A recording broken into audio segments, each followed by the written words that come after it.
Hey, what's going on? I will get straight to it. So, here is something in my experience most home service contracting businesses don't fully understand. Whether a homeowner is aware of it or not, when they need your service, a plumbing service, electrical, HVAC, whatever it is, when they need that service, they're not looking for a company, they are looking for a tech.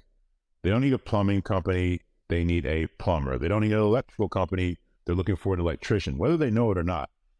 And whether the home service contracting business knows it or not, the tech is the key to getting business and getting repeat business.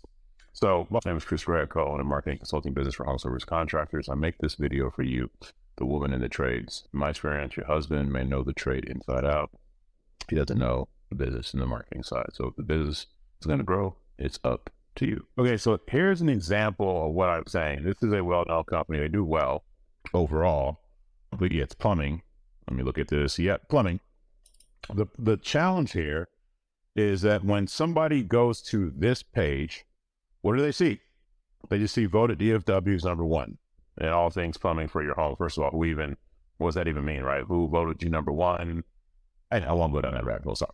For the purpose at hand, all there is a van and then a offer for $59 off any plumbing service. I'm not saying this is a bad page at all. What I am saying is that what would make it better is if they had an actual tech on there wearing the polo for this company's, wearing the polo of this company. It would be much better than a van. The van is not doing the plumbing work. They're not going to be talking to the van when it comes time to negotiate and figure out their options to get things fixed. They're going to be talking to a human. So give them an avatar of that human. Give them something that looks real, that's looking at them in the camera. And I'll give you a good example of what I'm talking about here. Hold on.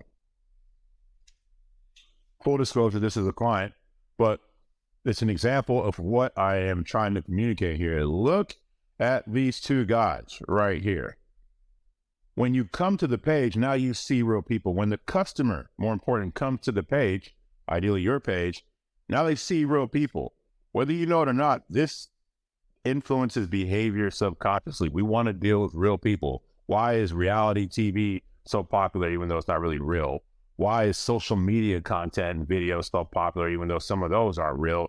TikToks, things of that nature, because we like real people. We like to see real people. We like to think what we're watching is real. That same principle, that same concept applies to your website. When they go there, they need to see something real, not a van, not a picture of your logo or just pictures of stuff. Show them a real person from your company, wearing your company's uniform, looking at them just like you see right here. And that will help with your conversion. But more importantly, it sets the tone. Now they call you, and now you can have somebody come to their house who looks similar to what they saw on your page. This is building trust early.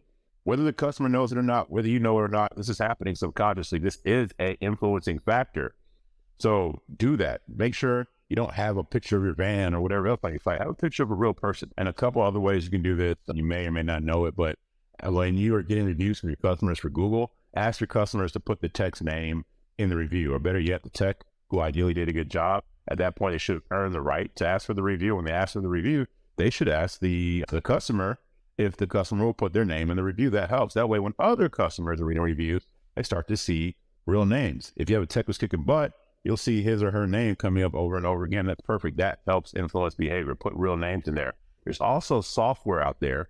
I love this. One of our clients uses it, where if the tech is coming out to my house, they obviously give me a heads up on the ETA. But not only do they give me the ETA, they give me a picture of the tech and a small little bio. It's not some cheesy bio like Chris has been doing electrical work for the last 20 years and prides himself on blah, blah, blah, whatever. Forget all that. It shows the tech, shows their, experience, 9 years experience. And then Chris is a husband and a father. He's in the jiu-jitsu, blah. It personalizes it, right? So now it's not some random person coming through the door. It's a real person. It's a real person who has a family, who's into things. It humanizes the experience. I know I'm like harping on this. I feel like I'm really preaching or something. I'm not trying to. I want to give you this feeling like this. And it's not just a feeling. I have it in the data. They need to identify with real people. And the better you can do that from the get-go. I mean, from the moment they hit your website, to the moment that tech walks through the door, the better your chances are of that person coming back to your company next time they need help for whatever you do. If you do this correctly, your repeat customers will increase. But if you don't do it correctly, yeah, you'll get business and you'll do well, but you won't do as well as you could. Your website won't convert as well as it should. The long-term value, the LTV, lifetime value of that customer will be lower because they won't come back to you. If you could be like an HGTV where you are known for making the Chip and Joanna games and whoever else they make or whatever, if you're known for producing that, the people will identify with those shows where they'll come back to HGTV to get more of that stuff. Same thing for your company. If you are known for giving out really good service and personalizing that experience, people are going to come back to you. Yeah, they're going to want to work with that tech again, but if they can't, they'll understand. They'll just expect that they're going to get that type of service again. And whether you can provide it or not, I don't know, right? Because not all techs are created equal. But that's just me harping on that. I hope that makes sense, and I hope that helps you. Wait. Before you go, please like or subscribe to this channel. And here's why. That helps other people like you see this video. So if this video helped you at all, and you want it to help other people just like you, then like and subscribe, because that's the only way that it's going to help them. That's going to be the way for them to see this. I appreciate you watching. Thanks.